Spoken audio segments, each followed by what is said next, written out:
इसके अगेंस्ट में जो बाकी के जैसे जिम पर्सन्स हैं वो उसको कह रहे हैं कि ये बंदा अपनी पब्लिसिटी के लिए ऐसा कर रहा है या एक्चुअली में उनको ये प्रॉब्लम हुई है। नहीं, पब्लिसिटी तो मैं नहीं कहूँगा। उन्होंने उनकी बॉडी में दिख रहा है साफ कि उन्होंने पहले डाला था, बट एक फेज़ ज़रूर आता है हर फिटनेस बंदे के में कि एक बार ड्रग्स भी कोई चीज़ है उसे ट्राई करूँ या ना करूँ। तरुण गिल ने वो चीज़ बताई है कि हाँ मत करो भाई, मत ही करो, ट्राई भी मत करो। इंस्टाग्राम पे आपकी रील देखी है जिस वसीम भाई को हरा रहे हो जो कि one of the top Indian arm wrestler है। आर्म रेसलिंग में रिवेंज वाली चीज़ बहुत ज़्यादा है, और जब मैं उनसे मिला था तो वो दिल्ली में 70 केजी में नंबर 1 एथलीट। दिल्ली में मेरा एक टारगेट है और वो है वसीम। और गवर्नमेंट की तरफ से क्या सपोर्ट है इसके अंदर आज की डेट में? अपने एरिया का बात करूँ सिर्फ स्पेसिफिकली, कुछ सपोर्ट नहीं है भाई। कि जो तैयार हो चुका है ना, जो एथलीट बन चुका है उसको फैसिलिटी मिलती है, जो एथलीट बन रहा है उसे कोई फैसिलिटी नहीं। तो इसमें अभी कौन कौन से सुपरस्टार्स हैं? इसमें सुनील शेट्टी ने इन्वेस्ट किया है। मेरी जो टीम है शेर लुधियाना, उसे विमल ने खरीद लिया है, ओन करा है, और हमारा ब्रांड एम्बेसडर द ग्रेट खली बने। आपका मैच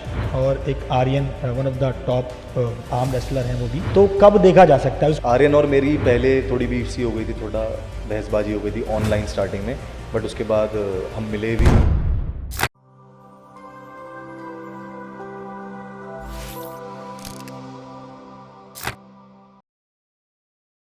बचपन में आई एम श्योर पंजा तो आप सबने लड़ाया होगा, बट इसको ये नहीं पता था कि इसको आर्म रेसलिंग कहा जाता है। दोस्तों आज ऐसे शख्स हमारे साथ बैठे हुए हैं जो कि एक आईएएस ऑफिसर बनना चाहते थे लेकिन बन गए इंडिया के one of the top national arm wrestler. तो अगर आप भी अपना आर्म रेसलिंग में कैरियर बनाना चाहते हैं, अपनी शुरुआत करना चाहते हैं, क्या क्या गवर्नमेंट अपॉर्चुनिटीज आपको देती है, इसमें पैसा कितना कमाया जा सकता है, तो आज उनसे हम डिस्कस करने वाले हैं।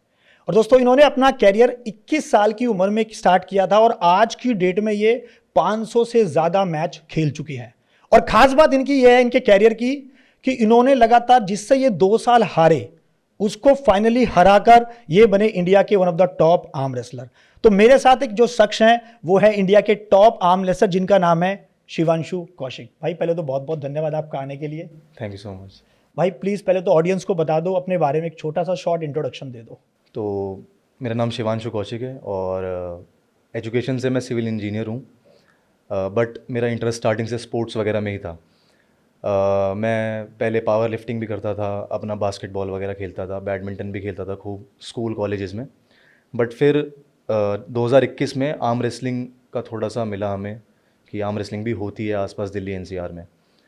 तो फिर मैंने आर्म रेसलिंग खेलनी स्टार्ट करी, और ऐसा होता है ना कि आप स्पोर्ट को नहीं चूज़ करते हो, स्पोर्ट आपको चूज़ करता है। तो आर्म रेसलिंग, मुझे ऐसा लगता है कि आर्म रेसलिंग ने मुझे चूज़ किया, क्योंकि काफ़ी बार मैं स्पोर्ट से भागा भी, अलग भी हुआ, बट अभी भी चल रहा है। और 2021 से हमने जैसे इसमें हाथ डाला, मैंने और मेरा एक फ्रेंड है सागर, तो उसके साथ साथ ही हम जो है काफ़ी टूर्नामेंट्स लाइन से जीतते हुए चले आए और काफ़ी अच्छे अच्छे प्लेयर्स को हराए जो पुराने प्लेयर्स थे। उन सबको हराने के बाद हमने अच्छा खासा दिल्ली में टाइटल लिया। फिर उसके बाद नेशनल में भी काफ़ी मेडल्स उठाए, प्रो पंजा लीग में भी घुस गए हम।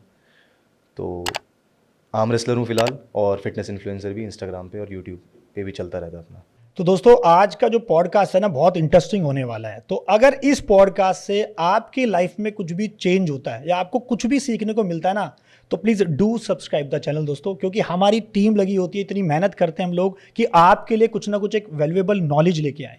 तो आज का इंटरेस्टिंग कंटेंट हमारा स्टार्ट होने वाला है। तो भाई सबसे पहला तो ये बताओ कि आपने बताया कि मैंने सिविल इंजीनियरिंग करी, मैंने पावर लिफ्टिंग भी करी, आप फिटनेस इन्फ्लुएंसर भी हो, वीडियोस रील्स भी बनाते हो, तो आर्म रेसलिंग को ही चुनना मतलब क्या दिमाग में आ गया कि आर्म रेसलिंग करनी है? वही एक जो लाइन है कि स्पोर्ट ने मुझे चुना है, वो ऐसा है कि जब मैंने और स्पोर्ट्स खेले तो हो सकता है प्रोबेबली रास्ते नहीं मिले, उस समय वक्त नहीं था, एजुकेशन चल रही थी। बट जैसे ही मेरी एजुकेशन ख़त्म हुई, मुझे कहीं से आर्म रेसलिंग का लिंक मिला, और जैसे ही मैंने उसे खेलना शुरू किया तो मेरा पहला टूर्नामेंट था दिल्ली स्टेट। तो दिल्ली स्टेट में मेरा पहले टूर्नामेंट में ही मेरे को गोल्ड मेडल मिल गया, और उन प्लेयर्स को हराया मैंने जो 6-6, 7-7 साल से आर्म रेसलिंग में थे। और दिल्ली में एक जो है वो उठा रहे थे टाइटल, कि दिल्ली नंबर 1 70 केजी का टाइटल था बहुत सालों से, उन्हें मैंने फर्स्ट टाइम में हरा दिया। तो तब से लोगों ने मुझे रिकॉग्नाइज़ किया कि मतलब ये नया प्लेयर आया है, कहाँ से कैसे। तो इसलिए फिर आर्म रेसलिंग को ही मैंने चूज़ करना शुरू किया। लोगों ने मुझे बताया कि आपके लिए सही गेम है ये। तो वहां से पढ़ाई से सीधा हट के आर्म रेसलिंग की तरफ जाना जहां पर इतना अच्छा कैरियर ऑप्शन नहीं था, फिर भी आपने क्यों चुना उसको? पहले मैंने सिविल इंजीनियरिंग करी थी। मैंने इंद्रप्रस्थ इंजीनियरिंग कॉलेज से 4 साल की डिग्री करी, और उसके बाद मेरा एक थॉट बना था कि मेरे को कुछ कमाने के लिए, घर चलाने के लिए कुछ करना पड़ेगा, जो सब हर कॉलेज के स्टूडेंट का रहता है। तो मैंने यूपीएससी को चूज़ किया था और पापा का भी मन था कि मैं यूपीएससी में जाऊँ, आईएएस या फिर आईपीएस बनूँ, और मेरा इंटरेस्ट भी था यूपीएससी में। तो फिर मैंने उसकी मान लो 4 से 5 महीने, 6 महीने तक मैंने उसकी पढ़ाई करी यूपीएससी की, काफ़ी लगन से करी, काफ़ी महीनों तक करी। और उसके बाद उसी बीच में आर्म रेसलिंग जो है आ गया था। तो मैं आर्म रेसलिंग को और यूपीएससी को साथ साथ लेके चल रहा था, कर रहा था, दोनों पढ़ाई भी कर रहा था और थोड़ा थोड़ा इंटरेस्ट के लिए वो भी कर रहा था। बट क्या हुआ, फिर मुझे जैसे जैसे यूपीएससी की पढ़ाई करी, अब जैसे होता है ना कि अगर आप नॉलेज लेते हो तो नॉलेज के साथ साथ मुझे ये फील होने लगा कि UPSC is not my cup of T. हाँ, यूपीएससी से ही नॉलेज लेके वो मुझे फील हुआ कि मैं अगर करूँगा भी वो, तो मेरा मन क्या मानेगा, मतलब मेरे को एक्सेप्टेंस मिलेगी, या मुझे बस एक पावर के लिए, एक रॉब के लिए करनी है। मान लो मैंने पावर रॉब के लिए कर लिया, पावर तो मेरे पास है बट मैं डेवलपमेंट के लिए कोई काम नहीं कर रहा, तो यूपीएससी का कोई फ़ायदा नहीं। ऐसे बहुत सारे अफसर हैं जो सिर्फ एक पावर, एक ओहदे, एक रिस्पेक्ट के लिए यूपीएससी इन्होंने क्रैक करी है, बट काम के लिए नहीं करी। एक है ना, ये है civil services. Civil services service देने के लिए आप नहीं कर रहे, आप एक पावर के लिए कर रहे हो। तो वो मेरा थॉट चेंज हो गया था वहाँ पर। स्टार्टिंग करते टाइम तो यही था कि सिविल सर्विसेज मुझे सर्विस देनी है, बट उसके बाद मुझे समझ आने लगा कि आपको अगर वाकई में मदद करनी है तो ज़रूरी नहीं है आप गवर्नमेंट के कोई एम्प्लॉय रह के ही करो, आप अलग तरीके से भी कर सकते हो। एक बड़ा बिजनेसमैन बन के फिर आप डोनेशन भी दे सकते हो, वो भी एक सर्विस है। या आप स्पोर्ट्स में अपने आप को, इंडिया को रिप्रेजेंट कर हाँ, सकते हो। बट उसके बीच में मुझे एक और चीज़ समझ में आई कि आपका लाइफ पार्टनर आपकी बॉडी है। अगर आपकी बॉडी हेल्दी नहीं रहेगी, आप फिट नहीं रहोगे, तो आप, मतलब सबसे पहला सुख है निरोगी काया, जो मेरे पापा ने मुझे बचपन से बताया, उसके बाद है माया। ठीक है, तो निरोगी काया अगर है, अगर आपकी बॉडी फिट है, हेल्दी है, तो आप कुछ भी हासिल कर सकते हो, आप खुश हो, आप सक्सेसफुल हो, उसके बाद सब कुछ आता है। तो अगर मैं यूपीएससी करता, मैं जॉब ले लेता और मेरे को फिटनेस से मैं दूर भागता, सपोज़ नहीं मन करता, तो मैं फिर बेकार हो जाता, तो मैं जॉब छोड़ता, या मैं कुछ, मतलब या तो बंध जाता बंधन में, करनी ही पड़ती, फिर वही निकलता। बट मुझे उस तरीके नहीं था। फिर दूसरा ये भी है कि मुझे अपने हिसाब से थोड़ा सा रहने का मन है, मुझे किसी के अंडर काम नहीं करना, वो वाला है कि कोई मुझे 9 to 5 बांध के रखे, मुझे कोई ऐसे बताता रहे, वो मेरा थोड़ा सा नेचर नहीं है। तो मैं अपने हिसाब से ही चलना चाहता था। लेकिन भाई आईएएस ऑफिसर बन के पावर तो आ जाएगी, बट मैंने जैसे देखा है, जैसे हमारे देश में है, इतना एक्सट्रीम लेवल का करप्शन है, राइट। तो उसमें कहा जाता है कि एक अनपढ़ राजनीतिक आदमी जो है आईएएस ऑफिसर को कुछ नहीं समझता। कहते हैं ना कि उसके एक इशारे पे एक आईएएस ऑफिसर का इतने पढ़े लिखे इंसान का तबादला तुरंत हो जाता है। तो ये इंडिया में तो चलता ही है, बहुत एक्सट्रीम लेवल पे चलता है, क्योंकि करप्शन इतना है। और आपने जो डिसीजन लिया कि मन मार के आप आईएएस ऑफिसर, मतलब कोशिश तो करते, और आई एम श्योर अगर पढ़ते मेहनत करते तो अलग बात है। और काफ़ी सारे ऐसे यंगस्टर भी हैं जो मतलब करना तो कुछ और चाह रहे हैं लाइफ में, लेकिन करना कुछ और चालू कर देते हैं। सो भाई पहले तो अपना ना जो आपका मन कहता है, ऐसा नहीं है कि ऑब्वियसली पैसा कमाने की तरफ ज़रूर जाना है, बट एक लीगल वे में, चाहे आप उसको स्पोर्ट्स पर्सन की कैटेगरी में लेके जाओ या फिर आप पढ़ाई की तरफ जाओ, तो लेकिन जो आपका मन करे आप उस पर फोकस करके करो। अगर मैं अपना एग्जाम्पल दूँ, जैसे भाई मेरे बारे में आपको शायद इतना पता ही होगा कि भाई profession I am a chartered accountant, ठीक है। तो मेरे पापा चाहते थे यार मैं सीए बनूं, भाई मैं सीए बनूं। 12th के बाद मैंने अपना फाउंडेशन का एग्ज़ाम वगैरह दिया, बट पर्सनली ना मेरे अंदर वो फील नहीं था कि मैं सीए बनूं। तो मैंने मेहनत करी, 5-6 साल अपने वहाँ दिए, तो मैं सीए बन गया। बट अल्टीमेटली जो मैंने उस टाइम पे सोचा था कि यार मैं कंटेंट बनाऊं, वो मैं आज 10 साल के बाद अब कंटेंट बना रहा हूँ। तो जो आप लाइफ में चाहते हो ना कि यार वो वापस आता है घूम के, वो आप ज़िंदगी आपको वो समय दिखाती है, और वो टाइम आपके पास आता है, मौका मिलता है आपको कि देख जो तूने सोचा था ना अब वो हो रहा है, तो इसको ज़रूर करना चाहिए लाइफ में। तो आपने स्टेट लेवल पहले जीता? सबसे पहले स्टेट लेवल जीता, दिल्ली स्टेट। ओके जी। भाई वैसे नॉर्मल अगर मैं बात करूं, क्योंकि लोगों को हालांकि आधे लोगों को पता ही नहीं है, हम आर्म रेसलिंग के बारे में चर्चा कर रहे हैं, तो आर्म रेसलिंग है क्या? आर्म रेसलिंग सीधे शब्दों में कहूँ तो पंजा लगाना है, एक सही रूल्स रेगुलेशन के हिसाब से अंडर 2 रेफरीज की निगरानी में हम आर्म रेसलिंग करते हैं, जो कि रेफरीज जो होते हैं वो आपको बताते हैं कौन जीता कौन हारा, किसका फाउल है किसका नहीं है। और मतलब बहुत ही बेसिक सा गेम है और बहुत कॉम्प्लिकेटेड भी है, जितना घुसोगे उतना कॉम्प्लिकेटेड है, जितना ऊपर से देखोगे उतना बेसिक है। तो भाई बचपन में यार हम भी बहुत पंजा लड़ाते थे, तो हमारे दिमाग में तो नहीं आया कि आर्म रेसलिंग करनी है। हाँ, मतलब आर्म रेसलिंग इतना चर्चित नहीं था पहले। ये मान लो आज से 3-4 साल पहले की बहुत बूम मारा है। अच्छा। और बल्कि पिछले 2-1 साल में तो कुछ ज़्यादा ही एक्स्ट्रॉर्डनरी बूम मारा है, क्योंकि फ़ॉरेन के भी काफ़ी एथलीट्स हैं जिन्होंने इसे बहुत ज़्यादा प्रमोट किया है। इंडिया में भी बहुत सारे यूट्यूबर्स हैं और इंस्टा मतलब एथलीट्स हैं जो आर्म रेसलिंग को प्रमोट कर रहे हैं रेगुलरली। और उसके बाद प्रोपंजा लीग भी आया जिसकी वजह से एक आर्म रेसलिंग का एक अलग सा चेहरा बन गया कुछ, कि जैसे एक समझ में आ रहा है, एक स्पोर्ट है, रिकॉग्निशन है, इससे कुछ मिल सकता है, लोगों को समझ में आने लगा।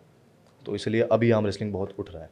लेकिन मैं अगर मैं दूसरे गेम्स की बात करूं, इंडिया में तो मोस्टली फिर एक ही गेम देखा जाता है और एक ही गेम के सारे सेलिब्रिटी हैं, मतलब प्लेयर्स कम है आज के टाइम में, सेलिब्रिटी ज़्यादा है। अगर मैं क्रिकेट की बात करूं तो आर्म रेसलिंग को वो रिकॉग्निशन अभी तक उस लेवल पे क्यों नहीं मिल पा रही? आर्म रेसलिंग में कहूँगा लंबा चलने वाला गेम नहीं है। जैसे क्रिकेट है वो इट टेक्स टाइम, आप उसके साथ पॉपकॉर्न लेके बैठ सकते हो, आराम से एक प्लान बना सकते हो कि हमें क्रिकेट देखना है। बट आर्म रेसलिंग में क्या है, किसी का अगर सुपर मैच भी हो रहा है किसी दो एथलीट्स के बीच में, तो वो ज़्यादा से ज़्यादा आपका 15-20 मिनट, आधा घंटा, मैक्सिमम टू मैक्सिमम 1 घंटा के आसपास में ख़त्म हो जाएगा। चलने को लंबा भी चल सकता है बट क्रिकेट जितना लंबा नहीं चलेगा, क्योंकि क्रिकेट में बहुत टाइम लगता है, बहुत एथलीट्स हैं, है ना। और क्रिकेट में क्या रहता है, एक राइवलरी रहती है टीम टू टीम की। आर्म रेसलिंग में क्या रहता है, कॉम्बैट स्पोर्ट है, तो पर्सन टू पर्सन वाला रहता है कि हाँ मतलब दो जनों का हमें देखना था, हो गया, ख़त्म हो गया, ठीक है, उस तरीके से। बट अगर आप किसी को जानते ही नहीं हो तो आपको उतना फिर इंटरेस्ट हो सकता है आए, हो सकता है नहीं भी आए, वो पर्सन टू पर्सन डिपेंड है। लेकिन 15-20 मिनट भाई जो बता रहे हो वो तो ज़्यादा बता रहे हो, क्योंकि मैंने देखा है कि मतलब हार्डली ये 30 से 40 सेकंड का गेम है। इसमें क्या होता है, सुपर मैचेस होते हैं। एक तो हो गया कि बाउट्स, कि मतलब सिंगल एक मैच है कि रेडी गो, सिंगल मैच हुआ, तो उसमें क्या रहता है कि अगर फंस गया तो कुछ टाइम का कुछ वो नहीं है कंफर्मेशन कि इतना टाइम ही लगेगा। बट अगर एक प्लेयर स्ट्रॉन्ग है या टेक्निकल है तो वो जीत जाएगा, तो वो 30 सेकंड की जगह 1 सेकंड में भी ख़त्म हो सकता है, आधे सेकंड में भी ख़त्म हो सकता है। लेकिन अगर सुपर मैच है और उसमें दोनों स्ट्रैटेजिक प्लेयर्स हैं और दोनों ही नियरली आसपास के पावर के हैं, तो उनका मैच 1-1 घंटा भी चलता है। मेरा जो प्रोपंजा लीग में मैच चला था वो नियरली 45 मिनट्स चला था। अच्छा। सुपर मैच जिसमें बेस्ट ऑफ 5 या बेस्ट ऑफ 7 या बेस्ट ऑफ 3 होते हैं, कि जो भी जो है ज़्यादा ऑड नंबर्स में जीत जाएगा वो विनर होगा सुपर मैच का। तो आप अभी कौन सी एज कैटेगरी में खेलते हो? मैं सीनियर्स में खेलता हूँ। मतलब अगर एज की बात करें या वेट की बात करें? वेट कैटेगरी देखो, इसमें क्या है, एक तो है PAFI जो कि एफिलिएटेड है वर्ल्ड आर्म रेसलिंग फेडरेशन से। जी। तो PAFI में आपका एज कैटेगरी भी है, वेट कैटेगरी भी है। बट प्रोपंजा लीग में सिर्फ वेट कैटेगरीज हैं। PAFI में आपका जैसे हो गया सब जूनियर, जूनियर, सीनियर्स और यूथ और सीनियर। और प्रोपंजा लीग में ओनली वेट कैटेगरी है जो कि under 60, under 70, under 80, under 90, then 100, उसके बाद ओपन। इस तरीके से प्रोपंजा लीग। तो इसकी कोई स्पेसिफिक एज है, मतलब जैसे न्यू कमर्स हैं हाँ। तो आई एम श्योर कि हमारे व्यूअर्स ऐसे होंगे जो नए लड़के होंगे, हाँ। मतलब जो 12th में हैं, जो फर्स्ट ईयर में हैं, तो अगर उनको अपना कैरियर स्टार्ट करना है आर्म रेसलिंग में तो वो उसकी कोई स्पेसिफिक एज है या फिर स्टार्ट कर सकते हैं? आर्म रेसलिंग की कोई स्पेसिफिक एज नहीं है मेरे हिसाब से। बट प्रोपंजा लीग ने अपने कॉन्ट्रैक्ट में लिखा था कि अंडर 18, मतलब एटलीस्ट 18 होना चाहिए, 16 या 18 मेरे को भी याद नहीं है। बट टैलेंट की मेरे हिसाब से कोई एज नहीं है। अगर आप 12-13 साल की उम्र में आप नेशन को रिप्रेजेंट कर सकते हो अपने, आप इंटरनेशनल खेल सकते हो, इंडिया में गोल्ड मेडल ला सकते हो, तो आपकी एज मैटर नहीं करती मेरे हिसाब से। भाई I think you are right, क्योंकि अगर एक नॉर्मल हम पर्सन की बात करें, कोई 15 साल का लड़का हाँ, है, हाँ। भाई वो दिखने में हैवी है, उसमें जान है, तो वो तो खेल सकता है। मतलब एज तो मैटर नहीं बिल्कुल। करनी चाहिए, तो अलाउ होना चाहिए। हाँ। भाई मुझे ऐसा लगता है कि आर्म रेसलिंग जो है ना वो मतलब इंडिया का गेम नहीं है, ऐसा कुछ है क्या? देखो, मैं अगर कोर तरीके से कहूँ तो पंजा तो इंडिया में सालों साल से चलता आ रहा है, पंजा तो लगाते हैं। बट इसे एक प्लेटफॉर्म मिलना, इसे एक प्रॉपर रूल्स रेगुलेशन के हिसाब से फ़ॉरेन से ही निकल के आया है। फिर उसके बाद फेडरेशंस बनी हैं जिसके अंडर इंडिया भी है, तो फ़ॉरेन से ही निकल के आए एक एज अ गेम मैं कहूँ तो। अभी हमने एज सच आर्म रेसलिंग को इंडिया लेवल के अलावा कहीं इंटरनेशनल पे हम लोग पहुंचे, अभी तक नहीं पहुंचे? हाँ, इंडिया के काफ़ी प्लेयर्स हैं जो इंटरनेशनल भी खेलते हैं और इंटरनेशनल मेडल्स भी हैं। ओके। हाँ, बहुत सारे प्लेयर्स हैं। सो अगर ओलंपिक की बात करूं या एशियन गेम्स की बात करूं तो वहां तक पहुंच पाए अभी? ओलंपिक में नहीं है अभी arm wrestling, but Asian games में। एशियन क्या है कि एशिया फेडरेशन है, मतलब जैसे वर्ल्ड आर्म रेसलिंग फेडरेशन है, उससे affiliated Asian arm wrestling federation है, और उसी से affiliated people's arm wrestling federation of India जो PAFI नाम से है। हाँ। तो एशिया के मैचेस होते हैं जिसमें बहुत सारे एशिया की कंट्रीज़ हैं, उनका होता है। अभी इंडिया में हुआ था, एशियन कप हुआ था। अब इसके बाद एशियन चैम्पियनशिप है, वो भी शायद से इंडिया में होगी या मेरे को भी कंफर्म नहीं है। तो होता है, ये इंटरनेशनल नेशनल चल रहा है।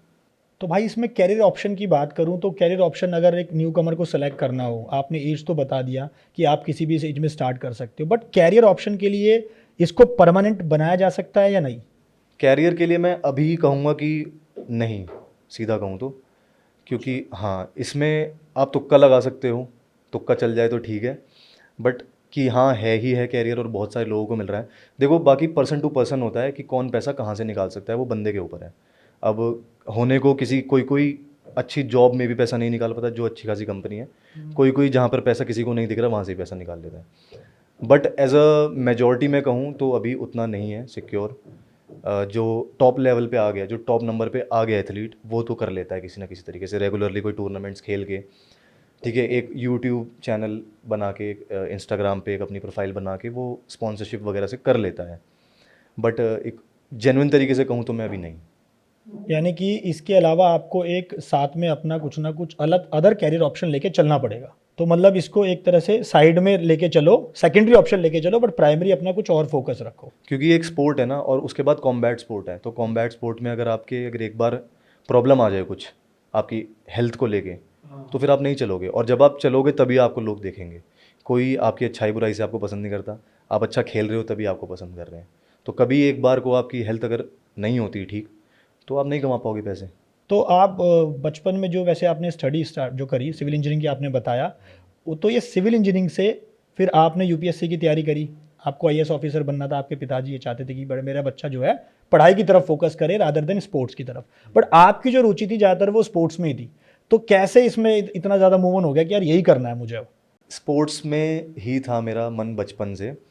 आर्म रेसलिंग में मैं पार्क में लगाता था। देखो सच बताऊं तो पहले बचपन में पापा के साथ लगाता था, फिर पार्क में बेंचेस वगैरह में लगाते थे, देन स्कूल्स में लगाते थे, बट पार्क में एक दोस्त था मेरा, उसके थ्रू मुझे पता चला कि आर्म रेसलिंग ऐसे ऐसे होता है, बहुत लोकल लेवल पे, बहुत छोटे लेवल पे होता है, और वहाँ पे हम देखने चले गए। तो देखा कि हाँ इसकी हाइप अच्छी है, इस गेम को देखने में मज़ा आता है, एक अलग एड्रेनलिन रश है इस गेम में, बाकी स्पोर्ट्स से बहुत अलग। तो वहाँ से मेरे को लगा कि हाँ यार इसमें हो सकता है कुछ। और मेरा बचपन से मतलब ऐसा कुछ नहीं था, मतलब कभी पेरेंट्स ने कुछ थोपा नहीं कि ये करना ही करना है या ये करना है, जो मन है जो अच्छा लगे वो कर। तो जब ऐसा रहता है ना, तो बंदा किसी भी फील्ड में मेरे हिसाब से ग्रो कर सकता है, चाहे वो आर्म रेसलिंग हो, कोई और स्पोर्ट हो, अगर उसका मन है तो वो कर लेगा, वो पूरे स्पोर्ट को उठा देगा। कोई एक बंदा ज़रूर ऐसा कर सकता है जो पूरे स्पोर्ट को उठा दे। तो जब मैंने उसमें देखा, मैंने उसमें बहुत सारी देखा कि बहुत चीज़ें अभी आ सकती हैं आर्म रेसलिंग में, तो उसके साथ साथ मैंने ब्रांड भी अपना लॉन्च किया, क्लॉज आर्म रेसलिंग, तो स्पोर्ट्स गियर्स वगैरह का, तो उसके साथ साथ शुरू हो गया। तो इसको थोड़ा बताओ कि क्लॉज आर्म रेसलिंग में क्या करते हो आप उसके अंदर? Clause arm wrestling basically sports equipments का ब्रांड है, ओके। और आर्म रेसलिंग के ही स्पोर्ट्स गियर का ब्रांड है। मतलब इक्विपमेंट बनाते हो आप? बनाते हैं, मैन्युफैक्चर करते हैं। तो आर्म रेसलिंग में मैंने जब आया था तब मैंने छोटे छोटे खुद से ही जुगाड़ से टूल्स बनाए थे, और वो काफ़ी लोगों को पसंद आए थे, उन्होंने फॉलो किया लोगों ने उस जुगाड़ को। फिर उसके बाद उस जुगाड़ को मैं प्रोफेशनल वे में ले गया, 3D प्रिंटेड टेक्नोलॉजी से ले गया मैं आगे, और बाकी मैन्युफैक्चरर्स वगैरह पता करें मैंने आसपास, तो एक हमने सही डायरेक्शन में टूल्स बनाए जो कि आर्म रेसलिंग में बहुत काम आते हैं। और ये जो ब्रांड है, ये जो मैन्युफैक्चरिंग है, ये मेरे हिसाब से एक आर्म रेसलर ही कर सकता है, क्योंकि जिस फील्ड की आपको नॉलेज है वही सबसे बेस्ट जो है इसमें मैन्युफैक्चरिंग कर सकता है।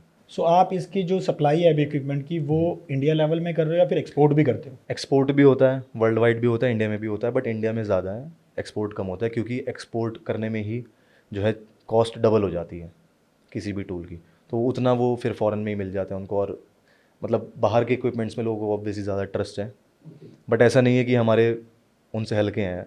मैंने हैंड टू हैंड कंपेयर भी करा है फॉरेन के इक्विपमेंट्स को, और उनसे अच्छे बना रहा हूँ मैं जेन्युइनली। अच्छा, अभी? हाँ, मैं कह सकता हूँ कि हाँ उनसे भी अच्छे बना रहा हूँ मैं काफ़ी टूल्स। सो गाइज, आपको अगर अपनी आर्म रेसलिंग स्टार्ट करनी है या फिर आपको कुछ भी इक्विपमेंट चाहिए आर्म रेसलिंग से रिलेटेड, जितने भी मशीनरीज आती हैं, इक्विपमेंट आते हैं, तो आप जो है डायरेक्टली शिव भाई से कनेक्ट कर सकते हैं। आपको नंबर जो है डिस्क्रिप्शन में मिल जाएगा। सो भाई, आपने जैसे बताया कि क्लॉज आपकी जो एक कंपनी है, तो ऑब्वियसली आप इसका मतलब कंपनी भी चला रहे हैं, आप एक फिटनेस इन्फ्लुएंसर भी हैं, क्योंकि आपको पता लगा कि भाई परमानेंट ऑप्शन तो मेरा आर्म रेसलिंग नहीं हो सकता, तो इसलिए आपने यूट्यूब की जर्नी चालू करी या फिर इंस्टाग्राम की जर्नी चालू करी। तो उसमें क्या स्ट्रगल देखने को मिला आपको आर्म रेसलिंग से रिलेटेड अगर बात करूँ तो? मैं देखो, मुझे आर्म रेसलिंग में अब तक एक ही स्ट्रगल देखने को मिला, और वो है कि पावर को लेके, कि आपको अपनी पावर बढ़ानी है। और मतलब अगर मैं टूल्स की जर्नी की बात करूं कि मतलब ये मेरा बिज़नेस है, तो इसमें मुझे उतना कुछ वो नहीं लगा, क्योंकि मेरा इंटरेस्ट था। मैं सिविल इंजीनियर हूं, तो डिज़ाइनिंग वगैरह मुझे आती है। और उसके बाद थोड़ा सा हम मुझे लगता है मैं टेक्निकल भी हूँ, तो मैंने ये सब कर लिया, इन सबको कर लिया, और इसमें मुझे मज़ा आ रहा था। तो मुझे कुछ ऐसे बहुत तकलीफ़ नहीं हुई। बट हाँ, ये है कि जब इस स्पोर्ट में घुसता है, कोई भी कॉम्बैट स्पोर्ट में आप घुसोगे, जिसमें आपको स्ट्रेंथ बेस्ड स्पोर्ट है, तो उसमें आपको एनाबॉलिक्स बहुत ज़्यादा मिलेगा, ड्रग एब्यूज़ बहुत ज़्यादा मिलेगा। ठीक है, तो उस ड्रग एब्यूज़ में क्या होता है, किसी की चॉइस होती है ड्रग लेना, किसी की नहीं होती। और ऐसी चीज़ है कि आप क्लेम भी नहीं कर सकते किसी को, है ना। तो उस दौड़ में जो है थोड़ी सी तकलीफ़ होती है कि भाई कोई ले रहा है और वो अपने बाद आया और उसने लेना शुरू किया और वो आगे निकल रहा है, हमको नहीं लेना, हमने सोच रखा है। ठीक है, तो वहाँ पर थोड़ा लगता है कि यार स्ट्रेंथ बढ़ाओ, उस चक्कर में और हम खींचते हैं, खुद को पुश करते हैं कि चल मैं नहीं ले रहा, पर मैं पुश तो करूँगा कि मैं स्ट्रेंथ बढ़ाऊँगा तो।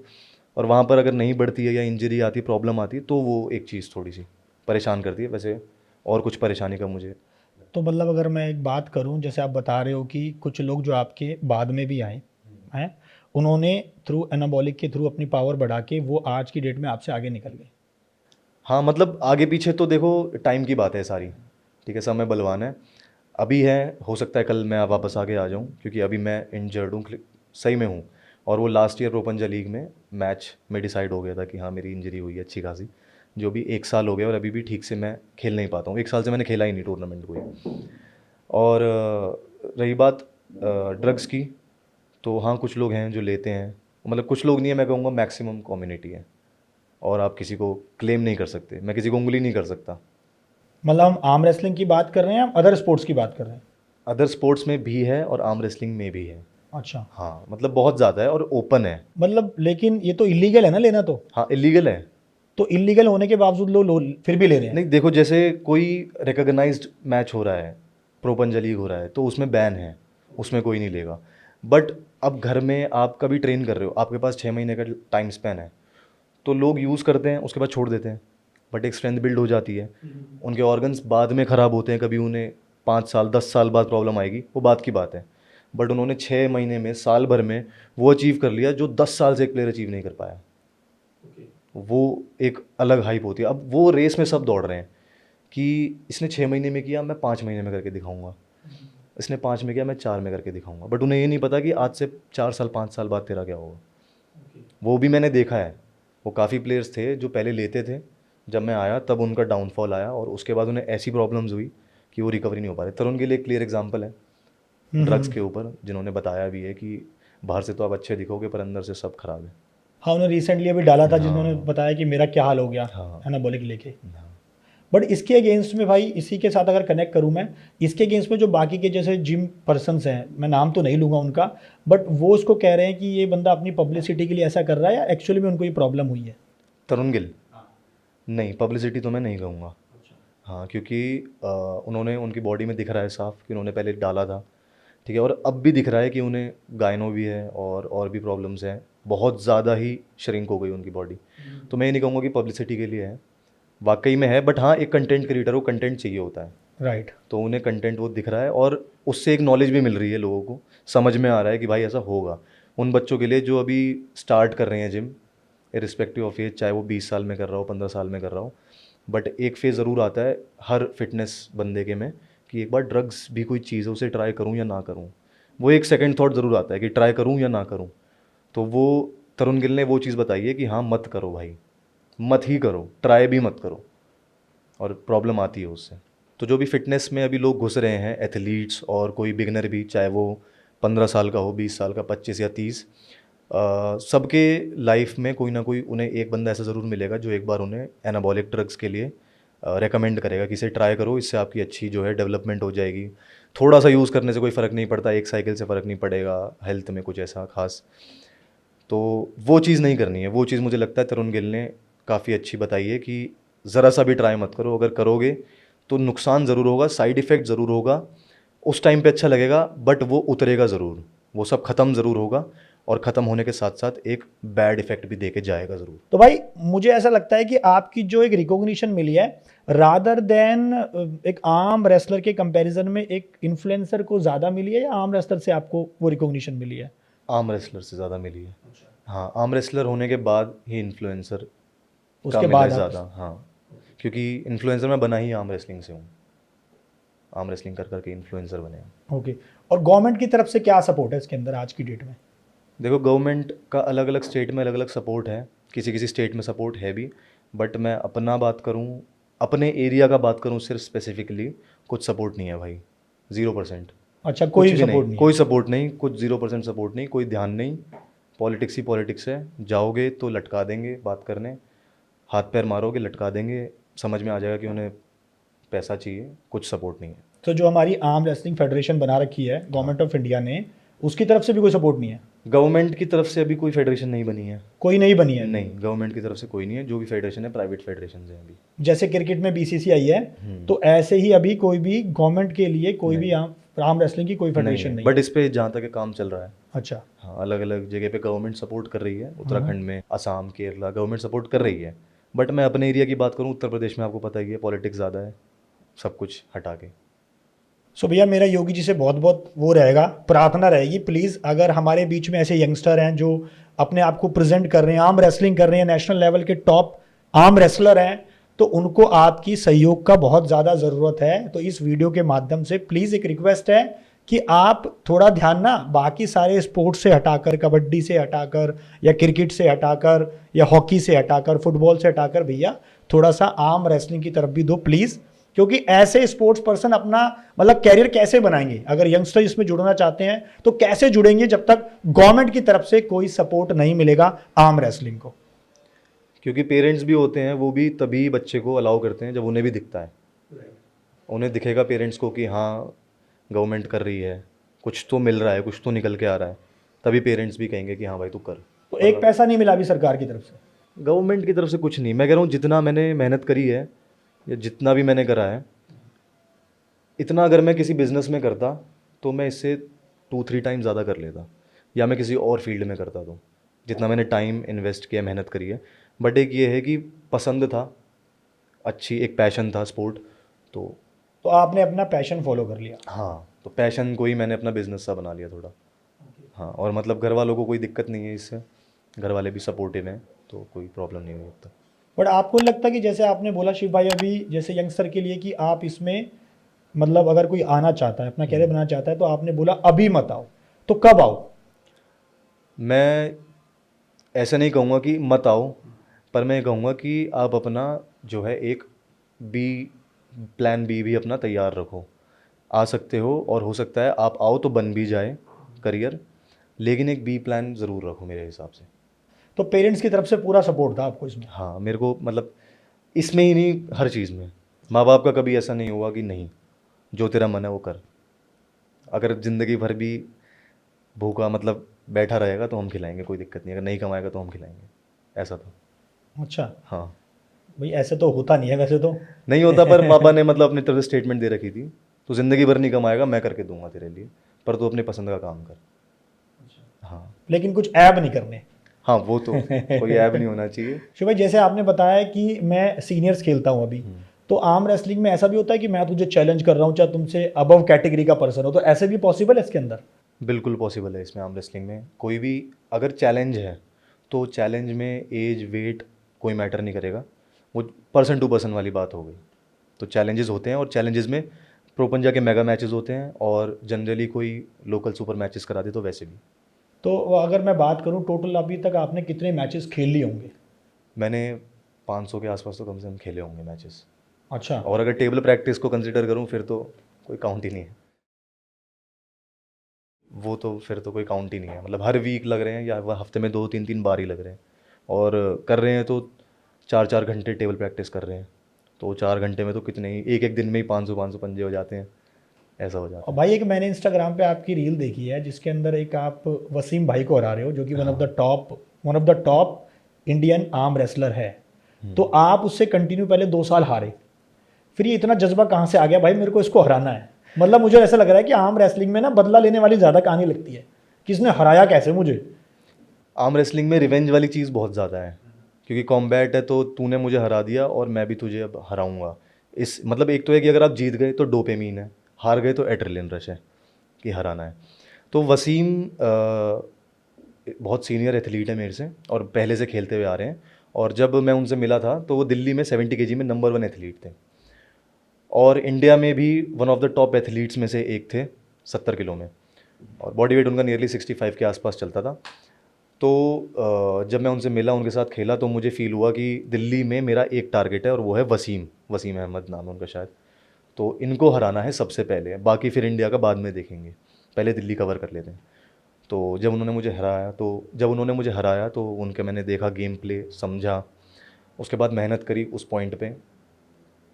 फिर उसके बाद जो है कुछ टाइम बाद उनका भी, जैसे अभी मेरा थोड़ा सा डाउनफॉल आया, तो उनका भी इंजरी वगैरह को लेके थोड़ा सा डाउनफॉल आया था, और उस टाइम पे मेरा जो है बूस्ट चल रहा था। तो वहाँ पर हमारा मैच हुआ और वहाँ पर मैंने उन्हें 2 बार हराया उस दिन, जिस दिन मैच हुआ था। और फिर उसके बाद मतलब उसके बाद से ही जो है मेरा इंस्टाग्राम, यूट्यूब, लोग मुझे पहचानने लगे थे, क्योंकि आर्म रेसलिंग जब आया था, आर्म रेसलिंग में आप अगर पीछे जाके देखना 3 साल 4 साल पहले, तो कोई भी रील्स की तरह रील्स में आर्म रेसलिंग को नहीं दिखाता था, और रिवेंज या आर्म रेसलिंग की कुछ ऐसे इंटरेस्टिंग एंगेजिंग वीडियो कोई नहीं बनाता था। तो वो पहली वीडियो मैंने रिवेंज वाली बनाई थी कि पहले मुझे हराया, फिर मैंने उसको हराया, फिर उसके बाद जो है ये ट्रेंड चला रिवेंज वाला। फिर उसके बाद मैंने बहुत देखा, हर दूसरे तीसरे दिन कोई ना कोई डाल रहा है revenge revenge revenge, table practice पे ही दिखा रहा है। खैर हम टेबल प्रैक्टिस को कंसिडर नहीं करते आर्म रेसलिंग में, कि टेबल प्रैक्टिस में अगर मैंने आपको हरा दिया कि जस्ट आप मेरे से प्रैक्टिस करने आए हो, तो उसको एज अ मैच हम कंसिडर नहीं करते, बट फिर भी लोग जो है कंटेंट के लिए डाल देते हैं। तो वसीम का जब था डाउनफॉल था, मैं कहूँगा ऐसा नहीं है कि मैंने उनके टॉप पीक पे हराया, ऐसा नहीं है, पीक पावर पे नहीं हराया, बट हाँ मैंने उन्हें हराया और अब हरा सकता हूँ रेगुलरली, क्योंकि अब उन्होंने आर्म रेसलिंग कम भी कर दी है और अब वो कम ही है स्पोर्ट में, अपने कुछ हेल्थ इश्यूज़ की वजह से। अच्छा, तो अभी आजकल नहीं खेल रहे हो? नहीं, बहुत कम दिखाई दे रहे हैं अब। वो रेफरी बन चुके हैं अब, तो रेफरीशिप थोड़ी ज़्यादा करते हैं। तो सबसे पहला कंपटीशन आपका कौन सा था, सबसे पहला जो स्टार्ट किया था? मैं कहूँगा सबसे पहली बार मैं टेबल पे 2016 के आसपास खड़ा हुआ था। अच्छा। मैं कहीं पे जा रहा था, किसी एक मैं किसी इवेंट में था, वहाँ पर स्किपिंग वगैरह चल रही थी, एक ग्राउंड सा ही था, तो वहाँ पर आर्म रेसलिंग चल रही थी। तो हम पार्क में क्योंकि लगाते रहते थे, तो मेरे दोस्त ने बोला कि भाई लगा ले, शायद तू जीत जाए। तो मैंने खेला, तो उस टाइम पे मैं नहीं जीता, मैं ऐसे ही खेला, मतलब रैंडमली कि हाँ बस लगा लिया, 500-700 रुपये दिए, खेला हूँ, मैं आ गया फिर। उसके बाद 4-5 साल बाद फिर मुझे फिर से कांटेक्ट मिला एक प्रॉपर, कि हाँ यहाँ से आप रजिस्टर करो, ऐसे ऐसे आप आर्म रेसलिंग में घुस सकते हो। तो मैंने रजिस्टर किया, फिर मैंने दिल्ली स्टेट खेला। नहीं, दिल्ली स्टेट से पहले भी मैंने एक टूर्नामेंट खेला था, वो खेला था मैंने मादीपुर में, वो भी बहुत बेसिक सा ही टूर्नामेंट था। उसमें मेरी 4th पोजीशन आई थी, बट जो एक कहूँगा कि हाँ मैं प्रिपरेशन करके गया हूँ माइंड से कि मुझे खेलना है, तो दिल्ली स्टेट मैंने खेला और दिल्ली स्टेट में मेरा गोल्ड आया। और दिल्ली स्टेट में खेलने से पहले मैंने 2 बार ही टेबल देखी थी अपनी लाइफ में। तो जो पहला टूर्नामेंट मैंने खेला था वो रोहिणी के आसपास था, जिम का मुझे भी नाम याद नहीं है, बट योगेश चौधरी उनकी जिम में हुआ था। और लाइफ में मैंने 2 बार टेबल देखी थी, एक बार 2016 में एक स्टेडियम में टेबल देखी थी, और उसके बाद नियरली 2020 में जब मेरे दादाजी गुजरे 2020 में, उसके बाद मैंने टेबल देखी थी रोहिणी में। फिर उसके बाद दिल्ली स्टेट मैंने खेला था 2021 मार्च के आसपास। तब तक मैंने लाइफ में 2 बार टेबल देखी और कभी कुछ आर्म रेसलिंग का कुछ नहीं किया, कोई एक लिफ्ट भी नहीं करी।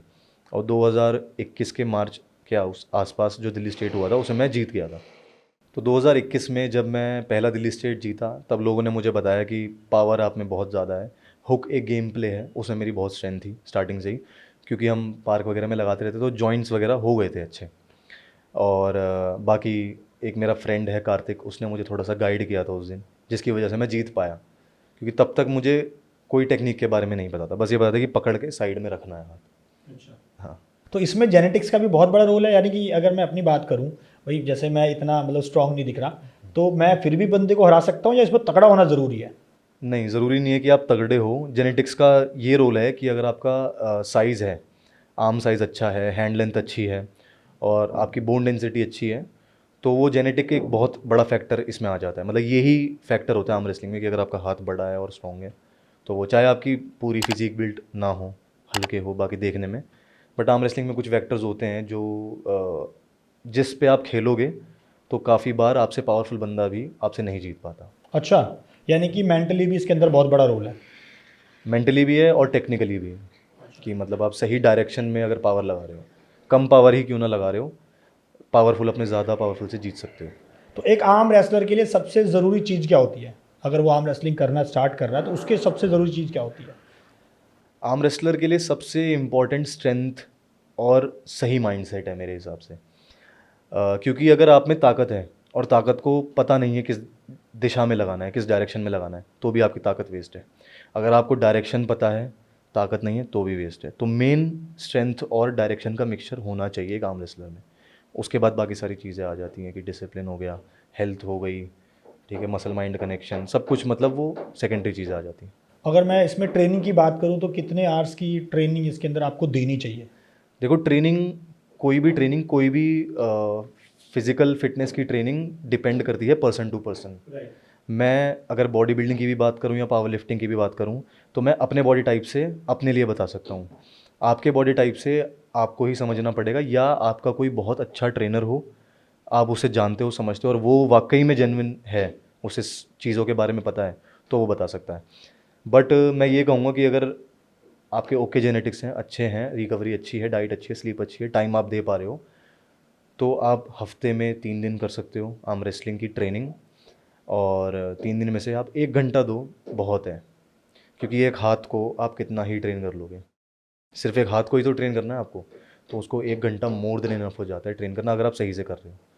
कोई कोई लोग कहते हैं कि हम तो 3 घंटे करते हैं, 4 घंटे करते हैं। हाँ। कर सकते हो, but if you are on drugs, अच्छा, आप ड्रग्स अगर ले रहे ड्रग्स हो पे हो तो कर सकते हो। बिल्कुल कर सकते हो। बट अगर ड्रग्स पे नहीं हो, नेचुरल रिकवरी है, तो मैं नहीं मानता कि हफ्ते में 3 बार और 1 घंटे से ज़्यादा कोई कर सकता है। वैसे आपका क्या रूटीन रहता है भाई अभी ट्रेनिंग का, या इस पे आर्म रेसलिंग के बारे में क्या रूटीन है अभी जो फॉलो कर रहे हो? देखो, नंबर 1 आर्म रेसलिंग की ट्रेनिंग ही यही होती है, आर्म रेसलिंग करना। तो पहले बिफोर माई इंजरी मैं आर्म रेसलिंग ही करता था, सिर्फ मैं ट्रेनिंग नहीं करता था। और आर्म रेसलिंग कर करके ही मैं काफ़ी स्ट्रांग हुआ था, क्योंकि उससे मुझे काफ़ी कमियां पता चलती थी ओपोनेंट में कि हाँ, एक स्पेसिफिक कमी सभी प्लेयर्स में रहती है, या इस तरीके से मुझे खेलना है, जितने लोगों के साथ खेलूँगा उतना मुझे पता चलेगा। बट जब से मेरी इंजरी हुई है उसके बाद से मैंने थोड़ा सा जो है ट्रेनिंग पे भी फोकस करने लग गया हूँ। तो मेरा ऐसा रहता है कि हफ्ते में 1 बार या 2 बार कर लिया, और आधे पौने घंटे के लिए, बहुत ज़्यादा नहीं करता मैं, क्योंकि मेरे अभी मैच्योर नहीं है टेंडेंस। तो अभी मतलब आपने छोड़ रखा है। हाँ, अभी मतलब मिनिमम कर रखा है बहुत। प्रो पंजा लीग जो है उससे काफ़ी फेमस हुआ है आर्म रेसलिंग। तो अभी इसका लग रहा है कि हमें फ्यूचर में इंडिया में बहुत अच्छा दिखने का ऑप्शन मिल सकता है। बिल्कुल देखने को मिल सकता है, क्योंकि प्रो पंजा लीग ने इसमें बहुत पैसा लगा दिया है, बहुत पैसा, बहुत दिमाग, और बहुत ही बढ़िया बेस प्लेटफॉर्म खड़ा किया है। और नींव इतनी मजबूत है इस स्पोर्ट की जो बनी है अभी, कि ये बहुत दूर तक जा सकता है मेरे हिसाब से। बस यही है, अभी इस साल प्रो पंजा लीग नहीं हो पाया किसी रीजंस की वजह से, प्रवीण सर की प्रॉब्लम हो गई थी थोड़ी सी। वरना अगर इस साल प्रो पंजा लीग होता तो एक अलग ही आपको जो है सोशल मीडिया पे ग्लो दिखाई देता आर्म रेसलिंग को लेके, बहुत अलग ही। वो बस हो नहीं पाया कुछ रीजंस की वजह से, बट अगले साल होगा अभी, तो मज़ा आएगा। तो आप जज कर पाओगे कि हाँ, कि देख कि हाँ भाई, अलग लेवल पे जा रहा है कुछ। तो इसमें अभी कौन कौन से सुपर स्टार्स हैं जो अभी एज सच हैं? इसमें सुनील शेट्टी ने इन्वेस्ट किया है। खली इसमें ब्रांड एम्बेसडर है। मेरी जो टीम है शेर लुधियाना, उसे विमल ने ख़रीद लिया है, ओन करा है, और हमारा ब्रांड एम्बेसडर द ग्रेट खली बने हैं। और अमूल ने भी एक टीम को परचेज़ करी है। बाकी एड्स वगैरह काफ़ी एथलीट्स ने करा था, काफ़ी सुपरस्टार्स ने करा था। जैसे जॉन अब्राहम ने ऐड करी थी प्रो पंजा लीग की, जो टीवी पे भी आई थी, सोनी स्पोर्ट्स पे। जी जी जी। तो ऐसे काफ़ी सारे एथलीट्स भी इससे जुड़े हुए हैं। तो भाई जैसे हम इंडिया लेवल की तो बात कर ही रहे हैं, तो अगर मैं एक इंटरनेशनल लेवल की बात करूं तो उससे compete करने के लिए क्या हम ही अभी उस लेवल पर हैं इंडियंस आर्म रेसलिंग के मामले में या नहीं? अभी फॉरेन आर्म रेसलर्स का लेवल बहुत ऊपर है, बहुत ज़्यादा ऊपर है। एक फॉरेन किसी भी कंट्री का, एक ठीक ठाक ओके कंट्री में कहूँगा, जो हाँ अच्छा खासा आर्म रेसलिंग को सपोर्ट करती है, उस कंट्री का एक एवरेज आर्म रेसलर भी इंडिया के टॉप आर्म रेसलर को हरा देता है। मतलब इतना लेवल अभी ऊपर है। तो अभी इंडिया को उस चीज़ के लिए ग्रो करने की ज़रूरत है, और वो ग्रो तभी हो पाएगा जब गवर्नमेंट सपोर्ट करेगी मेरे हिसाब से, क्योंकि जेनेटिक्स की कमी इंडिया में नहीं है। काफ़ी लोगों का ये डिबेट रहता है कि इंडियन जेनेटिक्स वीक हैं, बट ऐसा कुछ भी नहीं है। ऐसे ऐसे जेनेटिक्स देखे हैं मैंने जो फ़ॉरेन से भी तगड़े। बस ये है कि अवेयरनेस नहीं है इंडिया में, कि अगर गवर्नमेंट कोई स्कीम निकाल भी रही है ना तुम्हारे बेनिफिट के लिए, तो गवर्नमेंट उसे बताएगी नहीं। ये अवेयरनेस नहीं है, और ये अवेयरनेस जब तक नहीं आएगी तब तक कुछ भी ग्रो नहीं करेगा स्पोर्ट। तो क्या कहूँ मैं, कुछ भी ग्रो नहीं होगा। तो यार जो नए बच्चे अब इसमें आना चाहते हैं तो उनको कैसे पता लगेगा कि अगर उनको कहीं पार्टिसिपेट करना है, कहीं टूर्नामेंट हो रहा है, तो ऐसा कुछ स्पेसिफिक वेबसाइट वगैरह भी हैं प्राइवेट? गवर्नमेंट की तरफ से तो कुछ है ही नहीं, आपने बताया, तो प्राइवेट ही सारी चीज़ें हो रही हैं अभी। अगर किसी को टूर्नामेंट में पार्ट लेना है तो PAFI को फॉलो कर सकता है, मुझे फॉलो कर सकता है, और आर्म रेसलिंग के जो भी लोग हैं जो फेमस हैं उन्हें फॉलो करके रखेंगे तो काफ़ी बेनिफिट रहेगा। बाकी टेलीग्राम का मैंने एक चैनल भी बनाया है, और इंस्टाग्राम का भी, आर्म रेसलिंग इवेंट्स इंडिया, मैंने ही बनाया वो भी। तो उस पर मैं अपडेट डालता रहता हूँ, कोई भी लोकल टूर्नामेंट्स होते हैं तो वो हम डालते रहते हैं। आर्म रेसलिंग इवेंट्स इंडिया का टेलीग्राम और इंस्टाग्राम का लिंक डिस्क्रिप्शन में मिल जाएगा आपको, आप वहाँ से जाके देख सकते हो। तो शिव भाई, आर्म रेसलिंग में कितना आदमी अगर कोई इसमें जाता है, अपना कैरियर बनाता है, तो कितनी कमाई कर सकता है, पैसा कमा सकता है कुछ? आर्म आर्म रेसलिंग में अगर कोई एथलीट अच्छे लेवल पे चले जाता है, अपनी अच्छी स्ट्रेंथ बना लेता है, अच्छा वो खेल सकता है, तो मैं कहूँगा कि हर महीने 2-3 टूर्नामेंट्स कहीं ना कहीं होते रहते हैं। तो उससे आप एक मिनिमल अमाउंट कमा सकते हो। ठीक है, वो मिनिमल अमाउंट ये रहेगी कि आप अपना जेब खर्च निकाल पाओ। ऐसा नहीं कहूँगा मैं कि आप अपना घर चला लोगे उससे। और प्रो पंजा लीग में अगर आपका भी एडमिशन हो जाता है या सिलेक्शन हो जाता है, तो उसमें भी इतना नहीं है साल का कि आप कुछ कर पाओ। मैं कह रहा हूँ उसमें तो अभी इतना भी नहीं है कि अभी आप अपना जेब खर्च निकाल पाओ। बाकी हाँ, आप उसकी आड़ में अपने इंस्टाग्राम से या अपने यूट्यूब से या अपने फ़ैन बेस से कुछ कमा सकते हो, वो आपके ऊपर है। बट आपको कोई इतना प्रोवाइड नहीं कर रहा है कहीं से कि आप अपना घर चला लो, कुल मिला के। सो जिसका सपना ही आर्म रेसलिंग में इंटरनेशनल लेवल पर जाने का है, गवर्नमेंट की तरफ से कोई सपोर्ट नहीं है, तो वो कैसे इसके अंदर जाए फिर? अगर आपका सपना है बिल्कुल इंटरनेशनल आर्म रेसलर बनने का, तो भाई मैं कहूँगा कि हाँ, आपका पैशन कुछ ज़्यादा ही है। अगर आप चाहते ही हो इसमें तो बिल्कुल जाओ आंखें बंद करके, कोई दिक्कत नहीं है। गवर्नमेंट में ये पुलिस गेम्स में अब तक आ चुका है, बट उस तरीके से गवर्नमेंट ने नहीं सपोर्ट किया है कि एज अ बिगिनर। ठीक है ना, बस ये है कि स्कूल्स में थोड़ा थोड़ा ये आर्म रेसलिंग होना शुरू हुआ है जोनल लेवल पे शायद से, और पुलिस गेम्स में आ गया है। यूपी पुलिस में है हमारे कुछ दोस्त जो आर्म रेसलिंग करते हैं। बट फिर भी मैं ये कहूँगा वो तो वो लोग हैं जो कुछ बन चुके हैं, जो अब वो है ना कि प्रॉब्लम यही है कि जो तैयार हो चुका है ना, जो एथलीट बन चुका है, उसको फैसिलिटी मिलती है। जो एथलीट बन रहा है उसे कोई फैसिलिटी नहीं है। ये वाला प्रॉब्लम है अभी। और भाई, आर्म रेसलिंग का तुम्हारे हिसाब से वन ऑफ द, अगर मैं बात करूं कि ऐसा कोई एक्सपीरियंस रहा हो जो आपको दिल में छू गया हो कि यार ये बहुत ही गंदा एक्सपीरियंस था और बहुत अच्छा एक्सपीरियंस था, ऐसा कुछ बताओगे? आर्म रेसलिंग का सबसे गंदा एक्सपीरियंस एक ही रहता है, किसी प्लेयर का हाथ टूट जाना। अच्छा, हाथ भी टूट जाता है? हाँ, आर्म रेसलिंग में एक कॉमन इंजरी है, जो कि मैं कहूँ क्रिटिकल इंजरी जिसे मैं कहूँगा, वो है एल्बो ट्विस्ट, जिसमें आपकी ह्यूमरस बोन ट्विस्ट हो जाती है। क्योंकि आपके दोनों जॉइंट्स जो हैं, एक जॉइंट आपका राइट में, लेफ्ट में जा रहा है, राइट में जा रहा है, और जो शोल्डर जॉइंट है वो अपोजिट जा रहा है। तो बीच की जो बोन है उस पर ट्विस्टिंग फोर्स आता है, तो ये बोन घूम जाती है। और मेरे सामने 4-5 बार हाथ टूट चुके हैं मेरे सामने ही। और इतना बुरा जो है इसका फ्रैक्चर होता है कि कुछ भी हो सकता है, वहाँ से आपकी नसें कट सकती हैं, हड्डी फट के बाहर निकल सकती है। मतलब ऐसा हाल हो जाता है कि आदमी को आप उठा के ले जा नहीं सकते, हाथ एकदम लटक जाएगा, हड्डी टूटी हुई समझ में आएगी। तो सबसे मेरा बैड एक्सपीरियंस यही रहता है कि कोई नया प्लेयर आया है और उसे नहीं है नॉलेज और उसका हाथ टूट गया। हाँ, और अगर उसका सपना है अच्छा बनने का तो फिर वो फिर कंटिन्यू नहीं कर पाता, और उसको देख के और प्लेयर्स का भी दिल बैठ जाता है फिर सबका। मतलब अगर किसी एक आर्म रेसलिंग टूर्नामेंट में एक भी हाथ टूट जाए अगर, तो वो मतलब एक तरह से बहुत ही अपशगुन सा हो जाता है। मतलब मेरे हिसाब से मन बैठ जाएगा किसी का भी, कोई भी हो वहाँ पर, क्योंकि सब बच्चे ही तो है, सब यंग हैं। तो यंग एज में ऐसे हो जाए, अगर सोचा भी नहीं हो, खेलने के लिए आया था और ऐसी इंजरी हो जाए, तो वो चीज़ अच्छी। मैं एक वो कहूँ कि अगर बहुत कोई अच्छा हैप्पी मोमेंट, तो हैप्पी मोमेंट मेरी लाइफ में आर्म रेसलिंग में एक ही हुआ है जो बहुत ज़्यादा हुआ है, वो है प्रो पंजा लीग, जो हमारा 25 दिनों का चला था। 28 दिन के आसपास हम रुके थे प्रो पंजा लीग में, ग्रेटर नोएडा में ही रुके थे, छवि होटल में। और वहाँ पर पूरे इंडिया के टॉप आर्म रेसलर जो इंडिया में सबसे ज़्यादा मशहूर हैं, कोने कोने से, केरला, असम, मेघालय, मणिपुर, आपका कश्मीर, ठीक है, राजस्थान, हर जगह से प्लेयर्स आए हैं, आपके ग्वालियर वगैरह से, हर जगह से। और जो वो बंदे जिन्हें इंडिया में कोई नहीं हरा सकता, किसी का हाथ हिला नहीं सकता, आदमी का आदमी लटक जाए पर उनका हाथ इतना मजबूत है। अच्छा। तो वो एक माहौल बन गया था, 300 जने हैं, एक ही होटल में हैं, और उस होटल में एक अलग ही वाइब है, अलग ही एनर्जी है कि सारे तगड़े लोग भरे पड़े हैं कि मतलब कोई दिक्कत ही नहीं है ना। और वहाँ पर चल रही है 25-26 दिन अपनी आर्म रेसलिंग चल रही है, खाना चल रहा है अच्छे से, खूब डाइट चल रही है, ट्रीटमेंट्स चल रहे हैं, थेरेपीज़ हो रही है, बात हो रही है, क्योंकि अलग अलग स्टेट के हैं, अलग अलग कल्चर के लोग हैं, तो उनसे बात करने में मज़ा आ रहा है। तो सबसे मौका मिला मिलने का। सबसे मौका मिला, सबके एक्सपीरियंस ले रहे हैं हम। और उसके साथ साथ प्रोपंजा लीग ने फॉरेन कोचेज़ मंगवाए थे, दुबई से कोचेज़ आए थे, कजाकिस्तान से कोचेज़ आए थे, ओके। अलग अलग कंट्रीज से आए थे, तो वो बहुत हैपनिंग मोमेंट था मेरा। तो उनमें से कभी सोचा है कि जो टॉप लेवल का है वो मेरा कॉम्पिटिटर हो या मैं उसको हराऊं, ऐसा कुछ माइंड में आया?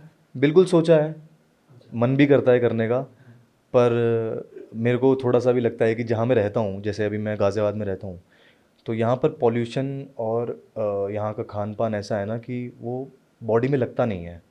मतलब आप किसी भी केरला के किसी बेसिक प्लेयर को भी देख लोगे ना, तो उसके आपके हाथ में अलग पावर मिलेगी, एक अलग स्ट्रेंथ, एक अलग तेज मिलेगा आपको उसकी बॉडी में। बट आप दिल्ली साइड के देख लोगे, अनटिल वो रॉइड्स पे नहीं है तो उसमें आपको कुछ पावर, खोखलापन सा दिखेगा। वो ऑब्वियस भी है, जहाँ पे ऑक्सीजन नहीं है वहाँ पर पावर भी नहीं होगी। भाई दिल्ली की तो हवा ही खराब है आजकल, बस पूछो मत। AQI लेवल नेक्स्ट लेवल पे जा रहा है इस टाइम पे। हाँ, ये चीज़ है, फलों में जान नहीं है, दूध नकली मिल रहा है थैली का, ठीक है, आपको पानी आपका शुद्ध नहीं है, कुछ भी सही नहीं है। अच्छा, आर्म रेसलिंग के लिए जो अपना कैरियर अगर मतलब जो स्टार्ट कर चुके हैं, तो अगर वो अपनी ट्रेनिंग को इम्प्रूव करना चाहते हैं तो इसके बारे में कुछ टिप्स बता पाओगे? ट्रेनिंग के लिए बहुत सारे प्लेयर्स हैं जो ट्रेनिंग भी देते हैं ऑनलाइन, और ऑफलाइन भी बहुत सारी चीज़ें हैं। अगर आप दिल्ली NCR में नियर रहते हो तो संजय भैया के पास आप जा सकते हो, संजय देसवाल हैं एक, ठीक है। और बहुत सारे, आप जब इस कम्युनिटी में घुसेगा ना, जिसको आर्म रेसलिंग करनी है, तो वो कुछ दिनों में, या मैं कहूँगा ज़्यादा से ज़्यादा 1 महीने में सब कुछ डिस्कवर कर लेगा। अगर मन होगा आपका करने का तो आप सब कुछ डिस्कवर कर लोगे कि हाँ, ये बंदा है, यहाँ से मुझे कोचिंग मिल सकती है, या अगर मैं उत्तर प्रदेश में रहता हूँ तो ऐसे करना है मुझे। और ऑनलाइन बाकी मैं भी यूट्यूब पे डालता रहता हूँ ट्रेनिंग के रिगार्डिंग। और अगर आपको बिल्कुल पर्सनल ट्रेनिंग टाइप ही लेनी है तो अभी उतना ज़्यादा नहीं है आर्म रेसलिंग में कि हाँ एक बंदा आपको पर्सनल दे सकता है, या वैसे कुछ कुछ लोग हैं जो ऑनलाइन यूट्यूब पे ट्रेनिंग दे रहे हैं या गूगल मीट के थ्रू। तो अगर आपसे किसी को ट्रेनिंग लेनी है तो उसके लिए क्या करना है? मैं अभी ऑनलाइन ट्रेनिंग नहीं देता हूँ, मैंने बहुत बार इसके बारे में सोचा है, बट मेरे को ऐसा लगता है कि मैं अगर ट्रेनिंग देने लग जाऊँगा तो थोड़ा मेरा खुद से फोकस हट जाएगा। और मतलब अभी मेरे जैसे बिज़नेस भी मैं कर रहा हूँ क्लॉज का, मैंने बताया जैसे अभी, और मैं इंस्टाग्राम भी रन कर रहा हूँ, सोशल मीडिया भी, तो वो 2-3 चीज़ ना एक साथ मिक्स हो जाती हैं, तो तीसरी चीज़ पे मुझे स्विच करने का मौका ही नहीं मिल रहा। और अगर मेरा एक थॉट भी है कि अगर मैं तीसरी चीज़ पे स्विच करूँगा तो मैं बिज़नेस पे ही करूँगा। तो मतलब मैं ट्रेनिंग में टाइम देने से ज़्यादा मैं बिज़नेस में ही दूंगा। बट हाँ, हो सकता है फ्यूचर में कभी माइंडसेट बदल जाए या ऐसा कुछ हो तो मैं दे सकता हूँ। तो उसके लिए फिर आपको जो है पहले फॉलो करना पड़ेगा ना। हाँ, फॉलो करना पड़ेगा। यूट्यूब को आप सब्सक्राइब कर सकते हो कौशिक शिव नाम से, और इंस्टाग्राम पे शिवांशु कौशिक। भाई कभी सोचा है कि किसी मतलब नेशनल लेवल में तो सोचा ही है कि आपने कि भाई मैं इसको हराऊं, ऐसे देखा है, तो इंटरनेशनल लेवल की बात करूं, कोई आपका फेवरेट मतलब arm wrestler, one of the top? One of the top arm wrestler जो सभी का फेवरेट है, मेजोरिटी का, डेवन लैरेट, जिन्होंने आर्म रेसलिंग को बनाया है, मैं कहूँगा। डेवन लैरेट एक ऐसा पर्सन है जिसकी वजह से ही आर्म रेसलिंग हुई है। इतना मतलब उसमें, suppose he if he is not strong, अगर डेवन लैरेट स्ट्रॉन्ग भी नहीं है तो भी उसने गेम को इस तरीके से रिप्रेजेंट किया है कि ये मान लो मज़ा आता है देखने में। बट एक्चुअल में he is one of the top players in the world. Top के 2-3 प्लेयर्स में से एक है डेवन लैरेट, और वो मतलब मेरे ही नहीं, 90% लोगों का फेवरेट है। तो शिव भाई कुछ रैपिड फायर क्वेश्चंस है आपके लिए जिसमें बात करेंगे मिथ और फैक्ट्स के बारे में। पहला कि आर्म रेसलिंग में अगर आपको जाना है तो आपको बहुत ज़्यादा पैसा खर्चा करना पड़ेगा। ये एक मिथ है, आर्म रेसलिंग में ज़्यादा इन्वेस्टमेंट की कोई ज़रूरत नहीं है। आप जिम में जाके या आप 4-5 जने टेबल परचेज़ करके भी टेबल प्रैक्टिस कर सकते हो, और नियरली कॉस्ट पड़ती है टेबल की 10 से 12 हज़ार। तो 4-5 जनों पे उतना लोड नहीं आएगा, और खेलेंगे भी 4-5 जने ही, अकेला बंदा तो खेल नहीं पाएगा। तो टेबल परचेज़ कर सकते हो, और जिम में बेसिक नॉर्मल टूल से भी, आप जिम के टूल से भी स्ट्रॉन्ग हो सकते हो और अच्छे प्लेयर बन सकते हो। ओके, और अगर मैं इसमें पैसा कमाने की बात करूं कि इसमें बहुत पैसा है? तो ये भी एक मिथ है, पैसा बहुत ज़्यादा नहीं है, ठीक है। पैसा आप अपने तरीके से किसी और तरीके से कमा पाओ तो अलग बात है, बट आर्म रेसलिंग में इतना नहीं है। और अगर मैं नेचुरल इसमें जाऊं, नेचुरल मतलब मैं आर्म रेसलिंग करना चाहता हूं, तो क्या मैं इसमें अच्छे लेवल पे compete नहीं कर सकता या जीत नहीं सकता? ये एक मिथ है कि नेचुरली आप नहीं चल सकते। आप नेचुरली भी इंडिया के टॉप प्लेयर बन सकते हो, ऐसी कुछ बात नहीं है कि आपको लेने ही पड़ेंगे ड्रग्स। हाँ, थोड़ा मुश्किल हो सकता है, प्रॉब्लम आ सकती है, टाइम लग सकता है, टाइम लगेगा बिल्कुल, नेचुरल रहोगे तो। जो भी आपको एकदम ऐसे उठता हुआ दिखाई दे रहा है गोली की तरह, एकदम सबको काटता हुआ निकल रहा है जो, वो तो भाई एकदम समझ जाओ कि वो नेचुरल नहीं चल रहा। बट जो धीरे धीरे स्लो प्रोग्रेस, बहुत ज़्यादा चेंजेस नहीं दिख रहे बॉडी में, वो नेचुरल है और अच्छे लेवल पे है। मैं राहुल पानीकर को मानता हूँ। राहुल पानीकर 70 kg के नंबर 1 एथलीट हैं और उन्हें 15 साल लग गए हैं। 15 साल में जाके अब वो इंडिया के टॉप प्लेयर हैं और उन्हें वो कांस्टेंट है, उन्हें कोई हरा भी नहीं पा रहा और दिखाई भी देता है बॉडी और एक स्ट्रक्चर को देख के कि हाँ, आप एक सही एथलीट है वो। और भाई इसमें कोई तगड़ा बंदा ही मतलब compete कर सकता है, एक नॉर्मल दिखने वाला बंदा इसमें compete नहीं कर सकता? ऐसा कुछ नहीं है कि किसी की बॉडी मस्कुलर है या बड़ा है तो वो ही जीतेगा। पतला मतलब उसके हाफ फ्रेम का भी कोई पर्सन एक अपने डबल फ्रेम के पर्सन को हरा सकता है, क्योंकि इसमें टेंडन्स और वेक्टर का गेम ज़्यादा है। तो ऐसा कुछ नहीं है कि जो तगड़ा है वही जीतेगा। जैसे आपका मैच और एक Aryan, one of the top arm wrestler हैं वो भी, तो कब देखा जा सकता है? उस कंट्रोवर्सी हमारे सामने कब निकल के आएगी कि एक्चुअली में मैच हो रहा है, या फिर ऑनलाइन ही चलता रहेगा सब कुछ कि लोकेशन भेज वाला सीन हो जाएगा? नहीं, ऐसा तो कुछ नहीं है। आर्यन और मेरी पहले थोड़ी बीफ सी हो गई थी, थोड़ा बहसबाजी हो गई थी ऑनलाइन स्टार्टिंग में, बट उसके बाद हम मिले भी, हमने टेबल प्रैक्टिसेस भी करी और हमारा मतलब पब्लिक ये चाहती है हमारा सुपर मैच देखना, एक ऑफिशियल बेस्ट ऑफ 7 तरीके से हो, दोनों एकदम रिकवर हों, कोई किसी की तरफ से कोई एक्सक्यूज़ ना हो कि मैं थका हुआ था या मेरे प्रॉब्लम थी, ऐसा कुछ एक्सक्यूज़ ना हो उसके बाद। और मेरे हिसाब से प्रोपंजा लीग मेगा मैचेस सीरीज़ निकाल रहे हैं रेगुलरली, तो उनमें से किसी एक मेगा मैच में मे बी कुछ महीनों बाद हमारा मैच देखने को मिले। और मेरा भी पर्सनली बहुत मन है खेलने का। आर्यन अब बहुत ज़्यादा स्ट्रॉन्ग हो चुका है पहले से और मज़ा आएगा बहुत ज़्यादा खेलने में, क्योंकि एक वो उनका गेम प्ले हुक वाला है, हुकर वाला, और मुझे हुकर के अगेंस्ट खेलने में काफ़ी मज़ा आता है। तो भाई बहुत मज़ा आया आज के पॉडकास्ट में। आई एम श्योर दोस्तों आपने भी आर्म रेसलिंग के बारे में बहुत सारी चीज़ें सीखी होंगी, कैरियर ऑप्शन अच्छा है या नहीं है, गवर्नमेंट का सपोर्ट है या नहीं है, मतलब मल्टीपल क्वेश्चंस के शिव भाई ने आंसर दिए हैं। तो भाई बहुत बहुत धन्यवाद आपका हमारे पॉडकास्ट में आने के लिए। Thank you so much. मुझे भी काफ़ी अच्छा लगता है कि आर्म रेसलिंग को इतना जो इम्पोर्टेंस मिल रही है। अब पॉडकास्ट में आर्म रेसलिंग की बातें हो रही हैं, सिर्फ और कोई स्पोर्ट नहीं, मतलब और भी जैसे बहुत स्पोर्ट्स की बात होती है उसी तरीके से आर्म रेसलिंग को भी अब इम्पोर्टेंस दी जा रही है। और मैं सबसे रिक्वेस्ट करूँगा कि अगर आपको ये पसंद है और एज अ पैशन आप इसको फॉलो करना चाहते हो तो बिना किसी झिझक के आप कर सकते हो, और गवर्नमेंट भी हो सकता है कुछ टाइम में इसे अच्छा सपोर्ट दे। बाकी प्रोपंजा लीग और मैं खुद भी इस स्पोर्ट को उठाने में लगा हुआ हूँ, जितना मैं उठा सकता हूँ अपने कोर से। मैंने सबको पता है मैंने अब तक क्या किया स्पोर्ट के लिए, और आगे भी मैं करता रहूँगा। तो अगर आप लोग भी चाहते हो कि आर्म रेसलिंग बड़े बूस्ट हो, तो मेरी आप सबसे रिक्वेस्ट है कि इस वीडियो को आप अच्छे से देखो, अपने बहुत सारे लोगों को शेयर करो, उनको शेयर करो जो नए बच्चे आ रहे हैं इसमें और वो जानना चाहते हैं आर्म रेसलिंग में क्या है, आर्म रेसलिंग एक्चुअल में क्या है। और आई वांट कि गवर्नमेंट तक भी ये क्लिप पहुँचे, लोगों को पता चले कि आर्म रेसलिंग कितनी अच्छी है और कितना बड़े लेवल पे जाने वाला है, और कितना ज़्यादा इससे रेवेन्यू भी जनरेट हो सकता है, क्योंकि जहाँ पर ऑडियंस ज़्यादा है वहाँ पर गुड रेवेन्यू जनरेट हो सकता है। तो इसलिए मैं आप सबसे कहूँगा सपोर्ट करिए, सब्सक्राइब करिए चैनल को, और लाइक ज़रूर करना वीडियो को, और अपने कम से कम एक दोस्त के साथ तो शेयर करना ही यार।